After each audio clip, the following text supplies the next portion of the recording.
the practicability speaker of the negative side. And I am here not to further argue about the legality of the banning of the open pit mining because it has already been substantiated by our first speaker. Nonetheless, I will pursue and discuss why it is practicable to maintain the status quo.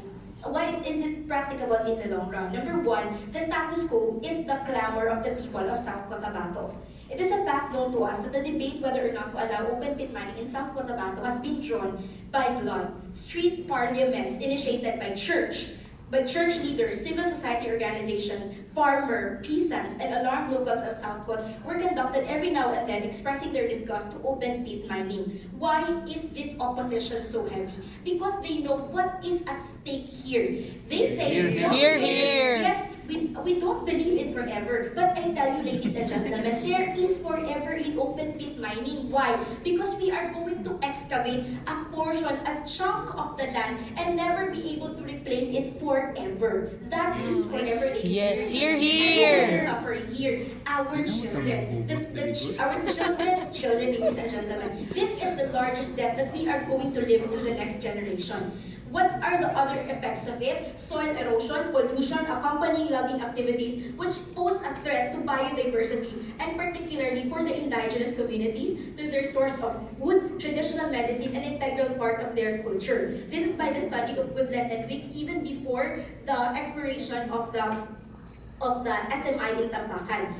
In a time where political leaders are often viewed as only taking advantage of the natural resources of the country at the expense of the people of South Cotabato stood proud, for the chosen few whom they elected to speak in their behalf has chosen to uphold the people's welfare above all else, thereby gaining public trust. Number two, and then what will happen if we amend the environmental code? Then clearly we are debating from the interest of the people. This environmental code has been in place since 2010, Your Honor, and it is only then that there were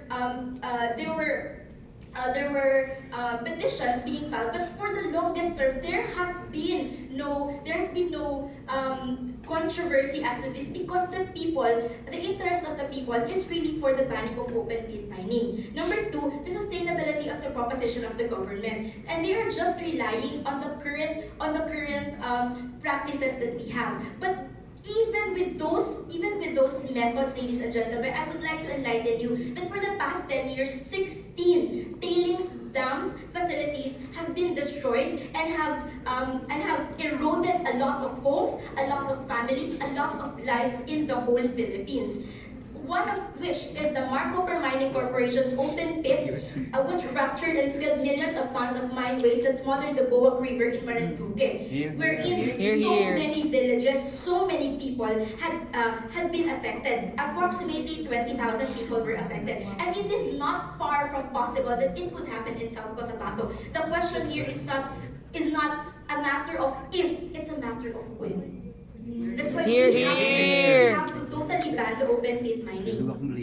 Because despite the many advances made in the mining sector and increased geotechnical engineering knowledge, tailings dam failures still occur. Let me enumerate those countries which we look up to as having very advanced technology, yet are still experiencing this. US accounts for 39%, 18% in Europe, 12% in Chile, and 5% in the Philippines. Therefore, we have been innumerable cases of tailing dams facilities failure in our country, despite of the presence of those methodologies that they were already speaking. And hence, in the end, we loses both economic and ecological, which are in large part either permanent and non-recoverable, which ends up being funded by who? The people, the public money. This is indeed the biggest debt that we could leave to our future generation. But let me enlighten you that there is another way. No, open pit mining is not the sole way. It's not the only way. There is another one. We know for a fact that South Cotabato is a booming land of dream weavers. Therefore, we must carefully weave on that dream. What are the other remedies that we can turn into?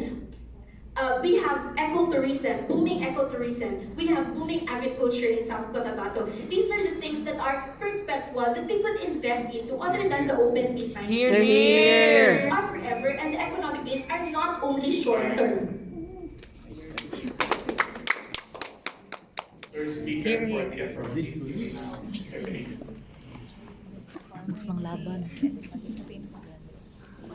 Good afternoon, ma'am. Tapos ng laban. Are you aware that the purpose of the law is regulation also and not banning only? Yes, I am very much Are aware. you aware that there are already scientific procedure genetically good at that, rehabilitating the area after mining? Yes, but it failed in many times. Yes or This no? is right. Yes. Are you not for open pit? I am not for open pit mining. Therefore, are you for the other use of another method for mining? I am for safe use Yes or or safe no? methods of mining. Yes or no? Don't you agree that open pit mining or mining per se is not the only human activity that significantly disturbs the environment and cause pollution? Yes or no? Qualified, yes. Mining gives Where the biggest you impact. be able Open to pit mining revisit in section particular. 69 and section 67 of the RA 7942 about environmental protection in relation to consequential and amendment of the CS Environmental Code?